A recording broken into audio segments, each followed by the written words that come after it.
أحبتي في الله، يقول رسول الله صلى الله عليه وسلم: إن أشد الناس بلاء الأنبياء ثم الأمثل ثم الأمثل. اعلموا رحمكم الله أن أشد نبي ابتلي في حياته هو نبينا محمد، تاج رؤوسنا وقرة عيوننا، صلوات ربي وسلامه عليه، حيث أنه كانت حياته حافلة بالابتلاءات. نشأ يتيم الأبوين، وفي بداية دعوته أوذي إيذاء شديدا من الكفار، وحتى أنه حوصر وتعرض للجوع وتعرض للقتل أيضا، إلى أن هاجر إلى المدينة المنورة. وفي المدينة المنورة تعرض رسول الله صلى الله عليه وسلم لأشد نوع ابتلي به أي فرد على مر العصور. ابتلاء عظيم، جريمة نكراء افتعلها المنافقون بكلمات لكي يزعزعوا بيت النبوة، بيت العفة والطهارة، لكي يزعزعوا المجتمع الإسلامي والدين ككل. هذا الابتلاء سأقصه على مسامعكم اليوم بحادثة الإفك، فأعيروا قلوبكم وأسماعكم. ما هي حادثة الإفك وكيف وقعت وما هي فصولها؟ أحبتي في الله، كان رسول الله صلى الله عليه وسلم إذا أراد أن يسافر لغزوة كان يقرع بين نسائه، والتي تقع عليها القرعة يأخذها معه في سفره. وفي غزوة من الغزوات أخذ معه عائشة رضي الله عنها وأرضاها بعد أن وقعت القرعة عليها. وفي طريق العودة وهم عائدون إلى المدينة المنورة مع الجيش، تتخلف أمنا عائشة رضي الله عنها وأرضاها عن الجيش لكي تقضي حاجتها. وعندما همت بالعودة إلى الجيش مكان وقوف الجيش، تفقدت العقد التي هو في رقبتها وعلمت أنه قد سقط منها، فعادت لكي تبحث عن العقد إلى أن وجدته. وفي هذا الوقت وإذ بالجيش يسير وهم لا يعلمون أن عائشة رضي الله عنها وأرضاها ليست في هودجها، الهودج الذي يكون على الجمل، وهي محتشمة في هودجها.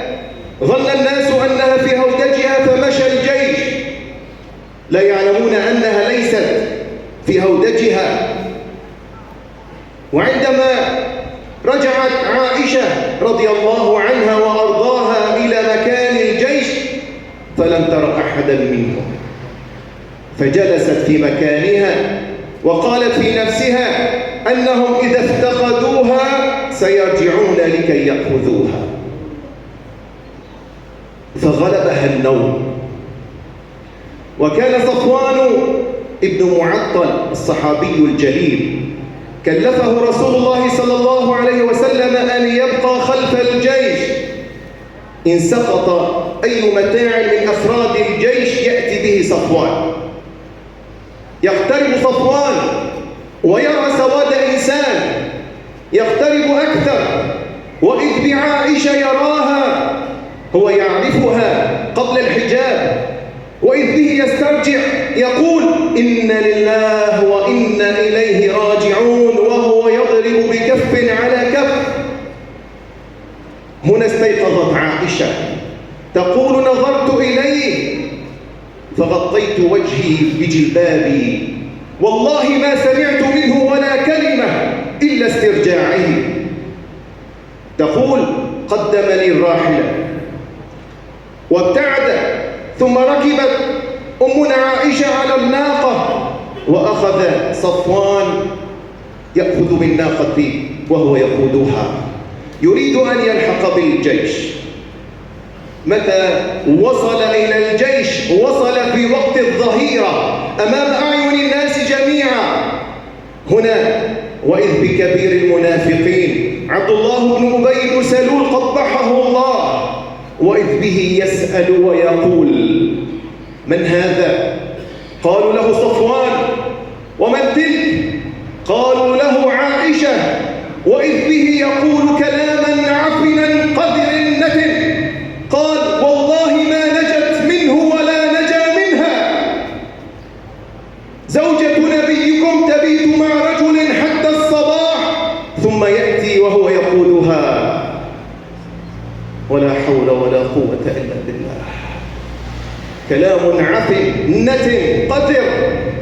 طير هذه الكلمات وتلقفها عصابة الإفك والكذب والزور والبهتان، وأصبح الناس يتكلمون بهذا الكلام العفن الآثم، وسقط في الهاوية بعض المسلمين. رسول الله يتهم في عرضه، رسول الله يتهم في شرفه، رسول الله يتهم في زوجه، في حبيبته، في عائشة. رسول الله يتهم في رسالته، يتهم في دينه، يتهم في أغلى وأعز شيء يمتلكه أي عربي وأي نبي. يتهم في من وبابنة من؟ بالصديقة ابنة الصديق. لكم أن تتخيلوا حال الصديقة وهي تتهم في عرضها وشرفها وأمانتها، تتهم في خيانتها لزوجها لرسول الله، تتهم في خيانتها لأبيها. ولكم أن تتخيلوا حال أبيها أبو بكر الصديق يتهم في عرضه، في شرفه، في ابنته، في زوج رسول الله. فيقول قولته الشهيرة: والله ما رمينا بهذا في الجاهلية أفنرمى به في الإسلام. ولكم أن تتخيلوا حال صفوان الصحابي الجليل يتهم في عرضه وشرفه وخيانته لنبيه محمد صلى الله عليه وسلم.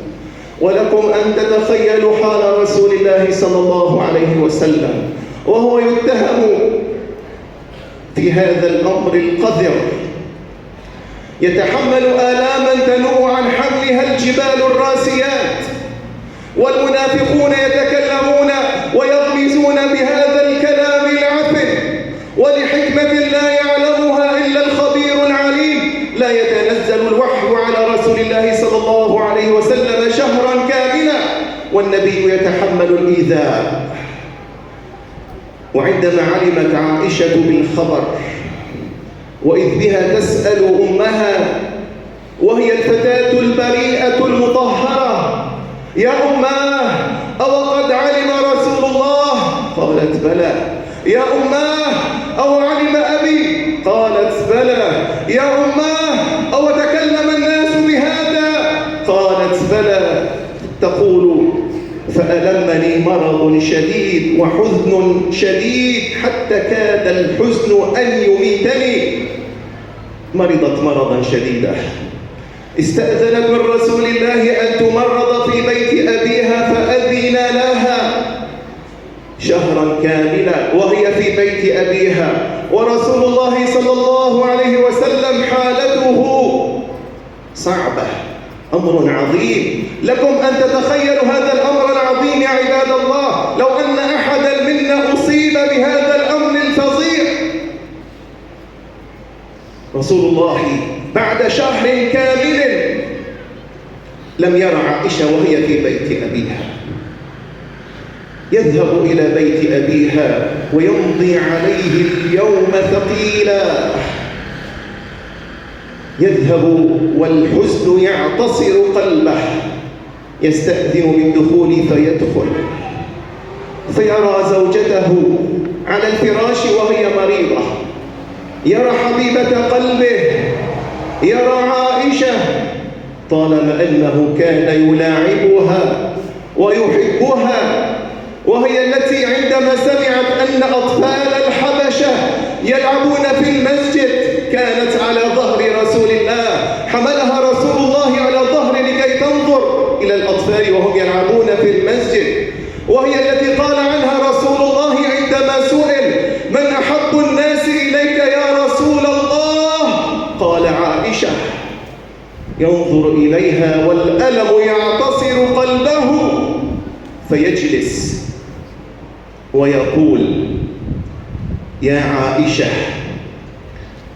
إن كنت ألممت بذنب فاستغفر الله وتوبي إليه، فإن العبد إذا أذنب ذنب ثم تاب الله عليه، وإن كنت بريئة فسيبرئك الله. ثم سكت. تقول عائشة: كنت أبكي، وعندما سمعت ما قاله رسول الله صلى الله عليه وسلم جف الدمع من عيني من هول ما سمعت. هل من المعقول أن يكون عند رسول الله إحدى الاحتمالين؟ فنظرت إلى أبيها قالت: يا أبي أجب رسول الله. قال لها: والله يا ابنتي لا أدري ما أجيب رسول الله وهو يبكي. قالت لأمها: يا أماه أجيبي رسول الله. قالت: والله يا ابنتي لا أدري ما أجيب رسول الله وهي تبكي. فتقول عائشة: والله إني لأعلم أن مقالة تمكنت من قلوبكم، فوالله لئن قلت لكم أني بريئة والله يعلم أني بريئة ما صدقتموني، ولئن قلت لكم أني فعلت والله يعلم أني لم أفعل لصدقتموني. والله لا أقول إلا ما قال أبو يوسف: فصبر جميل والله المستعان على ما تصفون. تقول: فتنفحت بلحافي وانفجرت من البكاء.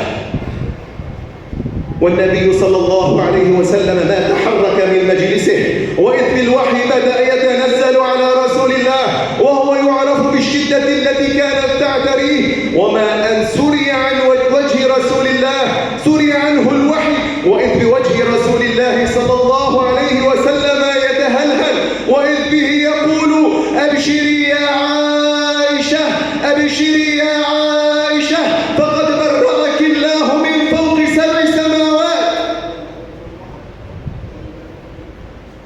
أبشري يا عائشة، فقد برأك الله من فوق 7 سماوات. فتقول أمها: قومي واحمدي رسول الله. قالت: والله لا أحمد رسول الله، إنما أحمد الله، إنما أحمد الله. نزل في براءتها آيات في كتاب الله تتلى إلى يوم القيامة في سورة النور. تقول عائشة: والله ما كنت أظن أن يتنزل آيات في القرآن في أنا، كنت أحقر من ذلك. كنت أتوقع أن يرى رسول الله رؤيا تدل على براءتي. هذه حادثة الإفك يا عباد الله، وأسأله جل في علاه أن يستر نساءنا وأن يحفظ بناتنا، وأن ينتقم من كل من يطعن في أعراض الناس، وأن يلعن كل من يطعن في أمهات المؤمنين، في زوجات رسول الله صلى الله عليه وسلم، إنه ولي ذلك والقادر عليه. اللهم لا تدعنا في غمرة ولا تأخذنا على غرة ولا تجعلنا من الغافلين. أقول ما سمعتم وأستغفر الله.